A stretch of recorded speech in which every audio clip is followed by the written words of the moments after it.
Hello everyone, आज हम लोग सेल सिग्नलिंग वाया जीपीसीआर के बारे में पढ़ेंगे। कल हम लोगों ने देख लिया था कि जी प्रोटीन कपल्ड रिसेप्टर क्या होते हैं और जी प्रोटीन्स क्या होती हैं।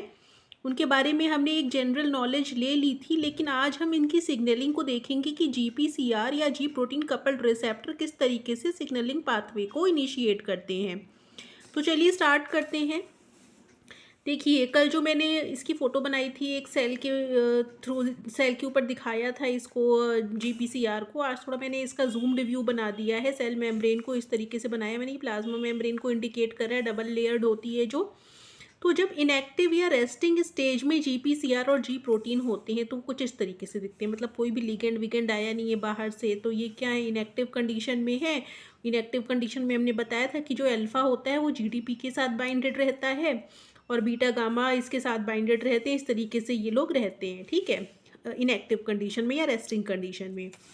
लेकिन जब कोई सिग्नलिंग मॉलिक्यूल जी प्रोटीन कपल्ड रिसेप्टर के साथ बाइंड हो जाता है तो जी प्रोटीन कपल्ड रिसेप्टर और जी प्रोटीन दोनों ही एक्टिवेटेड हो जाते हैं। जैसे देखिए, हमने यहाँ पे उस डायग्राम को बनाया है। ये हमारी जीपीसीआर है, जी प्रोटीन कपल्ड रिसेप्टर। यहाँ से लिगेंड बाइंड किया, जैसे ही लिगेंड बाइंड किया तो क्या होगा, ये जो हमारा रिसेप्टर एक्टिवेट हो जाएगा। एक्टिवेट होने के बाद ये अपने से सटे हुए जी प्रोटीन को भी एक्टिवेट कर देगा। तो जी प्रोटीन एक्टिवेट होने के बाद अल्फा बाइंड हो जाएगा जीटीपी से, ठीक है। ये जो जीडीपी है इसका फॉस्फोराइलेशन, एक और फॉस्फेट ऐड हो जाएगा, जीटीपी बन जाएगा। तो ये अल्फा जीटीपी के साथ बाइंडेड होकर एक्टिवेट हो जाएगा। बीटा गामा अल्फा से अलग हो जाते हैं, ये अपना अलग से एक्टिवेट होकर अपना अलग काम करते हैं, ठीक है। तो दोनों ही जब एक्टिवेट हो जाते हैं तो डाउन स्ट्रीम सिग्नलिंग को इनिशिएट करते हैं, अलग अलग प्रोटीन्स को एक्टिवेट करके। फाइनल जिस प्रोटीन की सिंथेसिस करना होता है या किसी प्रोटीन की सिंथेसिस को ख़त्म करना होता है, तो ये अपना देख लेते हैं कि इनको करना क्या है। ये डिपेंड करता है लिगेंड किस तरीके का बाइंड किया हुआ है, ठीक है। तो ये दोनों एक्टिवेट होने के बाद हमने देखा था कि जो जी अल्फ़ा प्रोटीन होते हैं उनके कई सारे टाइप्स होते हैं, जी अल्फ़ा एस, जी अल्फ़ा क्यू, जी अल्फ़ा आई, जी अल्फ़ा 12, 13। तो ये अलग अलग जी अल्फ़ा जो प्रोटीन सब यूनिट है वो अलग अलग तरीके के फंक्शन करते हैं। उनमें से मेन फंक्शंस हम आज इसको स्टडी करेंगे। तो सबसे पहले देखिए हमारा है जी अल्फ़ा एस। जी अल्फ़ा एस के बारे में देखते हैं। तो जी अल्फ़ा एस अगर प्रेजेंट है, जी अल्फ़ा एस की अगर हम बात कर रहे होते हैं, तो अगर वो एक्टिवेट होता है जीटीपी की बाइंडिंग से तो हमारा कैंप पाथवे एक्टिवेट होता है। तो G alpha S GTP binded condition में आया, ये एक्टिवेट हो गया। ये खुद एक्टिवेट होने के बाद एडिनाइलिल साइक्लेज एंजाइम को एक्टिवेट करता है, ठीक है। एडिनाइलिल साइक्लेज एंजाइम क्या करता है, साइक्लिक एएमपी बनाता है। कहाँ से, एटीपी से। एटीपी से साइक्लिक एएमपी बनाता है, तो साइक्लिक एएमपी बाद में किसको एक्टिवेट करता है, प्रोटीन काइनेज ए को। प्रोटीन काइनेज ए वैसे सेल में इनएक्टिव कंडीशन में रहता है, लेकिन जब साइक्लिक एएमपी एक्टिवेट हो जाते हैं तो इसको भी एक्टिवेट कर देता है। प्रोटीन काइनेज ए क्या करेगा, न्यूक्लियस में चला जाता है ये, ठीक है, न्यूक्लियर पोर को पार कर जाता है ये, और जाकर के न्यूक्लियर ट्रांसक्रिप्शन फैक्टर्स को एक्टिवेट करता है। अब ट्रांसक्रिप्शन फैक्टर क्या करेंगे, आरएनए पॉलीमरेज के साथ बाइंड होकर के उसको मतलब क्या करेंगे, एक्टिवेट करेंगे ट्रांसक्रिप्शन करने के लिए। तो क्या होगा, जीन का ट्रांसक्रिप्शन स्टार्ट हो जाएगा और कोई ना कोई नई प्रोटीन बनने लग जाएगी।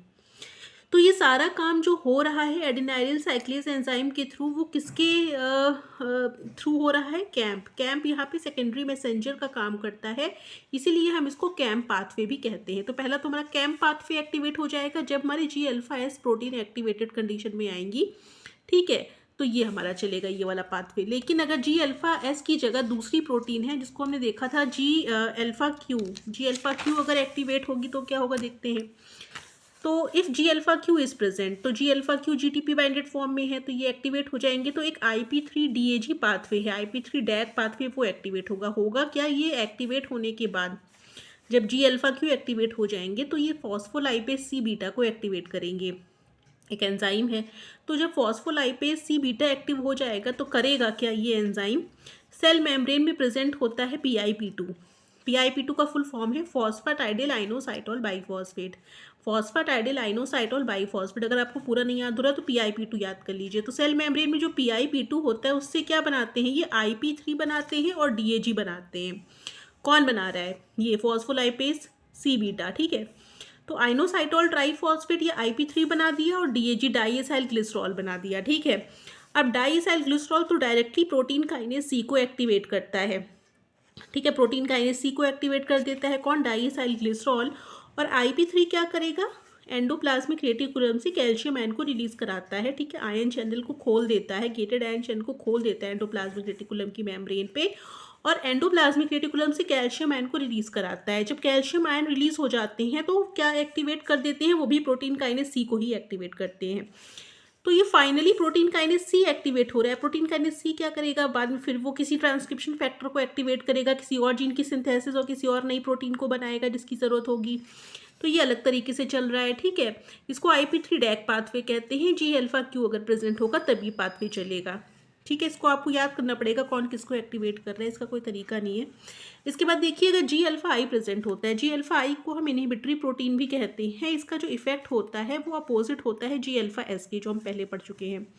तो अगर जी अल्फा आई एक्टिवेट होता है GTP बाइंडेड कंडीशन में, तो ये एडिनाइलिन साइक्लिस को इनएक्टिवेट कर देता है, जिसको जी अल्फा एस एक्टिवेट कर रहा था कैम्प पाथवे के एक्टिवेशन के लिए, ठीक है। तो जी अल्फा आई क्या करेगा, एडिनाइलिन साइक्लेज को इनएक्टिवेट कर देगा और जीन के ट्रांसक्रिप्शन को, जो कि जी अल्फा एस ने जीन के ट्रांसक्रिप्शन को ऑन किया था, उनको ये टर्न ऑफ कर देगा। तो ये जी अल्फा आई का काम हो जाता है, ठीक है। तो ये आप तीनों जो फैक्टर्स हैं या जी प्रोटीन हैं, जी अल्फा आई, जी अल्फा एस और जी अल्फा क्यू, इनके बारे में ज़्यादा पूछा जाता है। जी अल्फा 12, 13 तो हायर क्लासेस में आप पढ़ेंगे, वो अभी आपसे नहीं पूछा जाएगा, लेकिन इतना ही आपकी सिग्नलिंग आपको पढ़ना है। इतना भी अगर आप पढ़ लेंगे, याद कर लेंगे, तो ये मोर देन एनफ है, ठीक है। इतना अच्छे से देख लीजिए एक एक मॉलिक्यूल कौन किसको एक्टिवेट कर रहा है। ये आप एक कॉपी पे 2-4 बार बना कर के देखेंगे तो अपने आप आपको ये याद हो जाएगा। बहुत कुछ टफ नहीं है ये, थोड़े थोड़े प्रोटीन है। अगर आपको फुल फॉर्म याद नहीं हो रही है तो शॉर्ट फॉर्म याद कर लीजिए, लेकिन याद कर लीजिए, ठीक है। तो आई थिंक समझ में आ गया होगा आपको। तो नेक्स्ट हम न्यूक्लियर रिसेप्टर्स के बारे में डिस्कस करेंगे नेक्स्ट वीडियो में। तब तक के लिए थैंक यू।